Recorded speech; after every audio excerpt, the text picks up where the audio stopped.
Welcome to the next video on working with graphs. Now we're talking about ideal graph types. Ideal graph types is nothing in a sense of, oh, this is how a graph should look like. It is more a way of understanding how graphs can look like with specific features, so that if you have a graph and you look at it visually, you're like, oh, this looks like this one specific graph. Or you look at the degree distribution or the cumulative degree distribution, you're like, oh, this looks like, and so you already know how the underlying graph or network can look like and what it means and how it functions. So the ideal graph types, they capture the key elements of real networks. There is something specific to them, and as I said, they help us to structure our thoughts about the real world networks.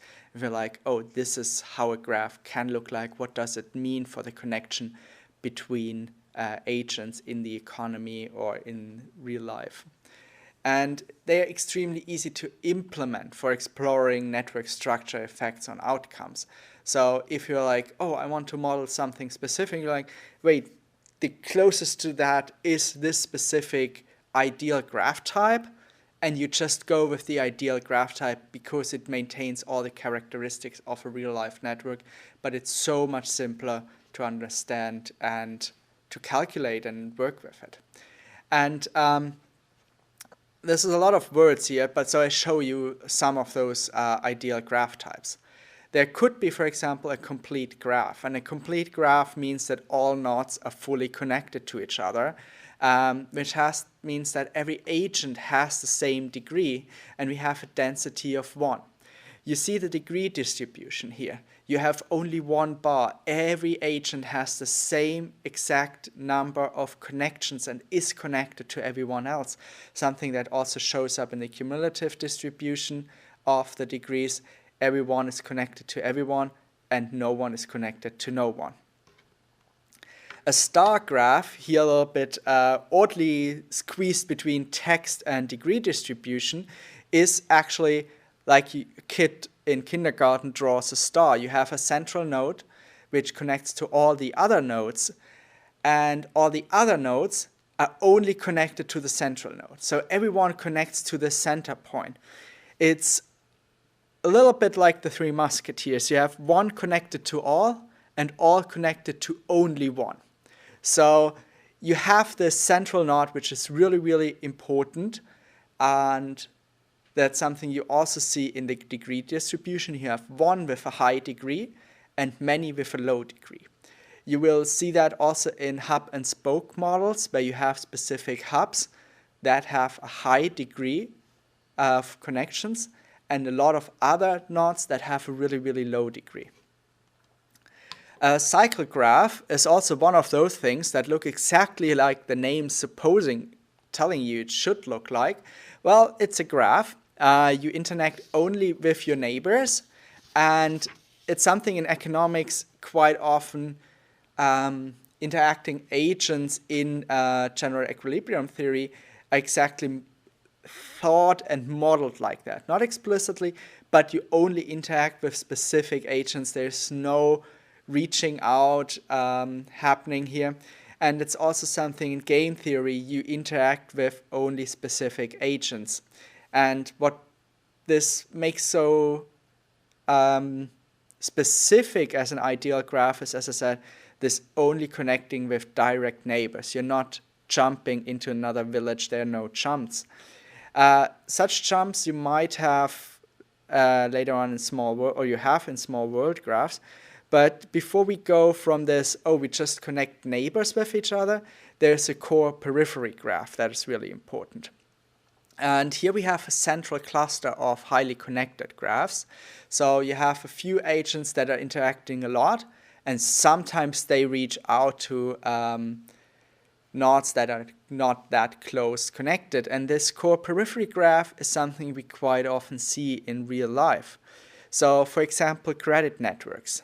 There are a lot of banks or companies that are connected with each other in a really, really dense way. They lend each other on a daily basis money. There are a few banks and companies which only have quite uncommon connections, barely connecting to this core, and they are in the periphery. The core periphery wording is quite often also used in geography, where you have a core of a region, an economic core mostly then, where you have connecting regions that are trading a lot with each other, and in the periphery barely getting in touch with that. We quite often see that in the global north, which is the core. There's a lot of economic interactions, and the periphery in the global south, where companies and people barely interact with the core and definitely do not connect with other periphery countries. And so this is also something that plays out in the degree distribution. You see that in the cumulative degree distribution. And now coming back a little bit to this neighbor connection. We can also have a small world graph. And this is something you probably heard of before without actually knowing that you heard about that. So the small world graph is that the world is actually not that big as we think it is. It's characterized by a small average path length. So everyone is pretty much connected to their neighbor.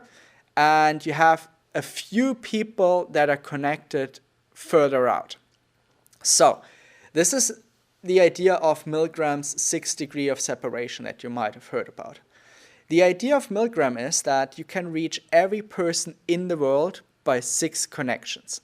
So I pick a random person in the middle of nowhere of Australia.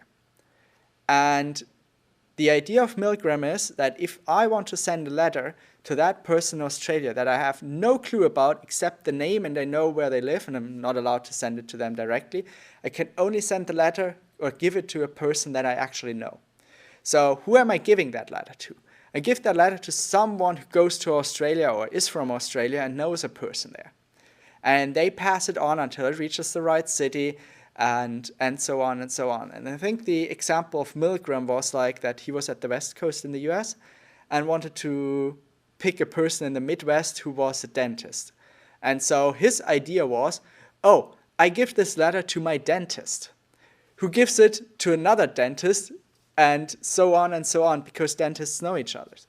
And so we know a lot of people in our direct neighborhood, probably all of them, and then we have weird connections from this perspective that we're not think about that we know. Well, you studied in a different city, you moved somewhere, you've been on holiday, you had an exchange semester, so you meet people there. And then you suddenly have this breaking out of your neighborhood and have this reaching into a completely different neighborhood. And this is why a small world network is so resistant to shocks, because everyone is connected to everyone pretty much on a short base, but in case something breaks, you still have those huge connections reaching continents, reaching countries, and therefore the world is smaller than we think, especially if we think from a network perspective. This brings us already to scale 3 networks. Scale 3 networks means that you can scale into them, you can zoom into that network, and its characteristics of that network remain constant. So if you consider a real network here, we have a really low number of high degree nodes and many low degree nodes. So again, small network idea, small world idea here.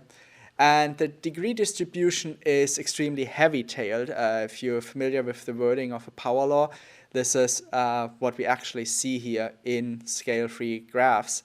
And again, this is not something, an ideal type that is one-to-one that can be observed, but it represents quite well reality, where we have banking networks that are scale-free. You have a few banks that are extremely huge, and you have a lot of banks that are small. The same with friendship networks. If you think of social media, there are few people that have a huge connection. Those influencers, they are connected to everyone. But us regular mortals, we only have a few connections. I forgot the correct number. I think social media, we have normally 140 connections. Taylor Swift has probably 140 million connections. So you see the discrepancy here. But the relationship of the scale, if we zoom into the top 10% of people in social media, the relationship to the largest to the smallest is the same relationship as if we zoom into the bottom 10%. And we see the same scale-free networks in production networks later on in input-output modeling. And preferential attachment is another really, really important thing. And preferential attachments is like the more connections a knot has, the more likely it is to be connected to.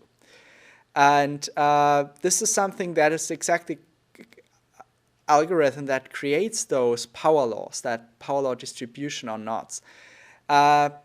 Because it's the idea by Basel and Albert, named it rich get richer idea. If you're more a religious person and want to look into the Old Testament, it's also called the Matthew economics.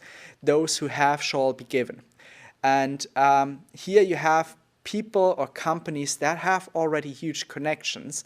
They have a lot of customers. It's more likely that they add a new customer than the mom and pop shop around the corner that they will add a new customer, because sure, you're more familiar with Apple, you're more likely to buy their product than the bakery around the corner here in Duisburg and Essen, where I'm standing right now. You're not going there. So more likely to have the connection to an already huge company rather than just the mom and pop shop around the corner. And really important is also the self-similarity of scale-free networks. The power law property is really, really important. It's something we quite often see in economics terms and social terms, this rich get richer dynamic. And this zooming in and zooming out is with the similar structure, and the scale independence is something quite often see that. So if you think of, I give you a complete random network or a graph, and you look at the degree distribution and the cumulative degree distribution, and you get a power law, you immediately know this is a scale-free graph, probably also a small world graph.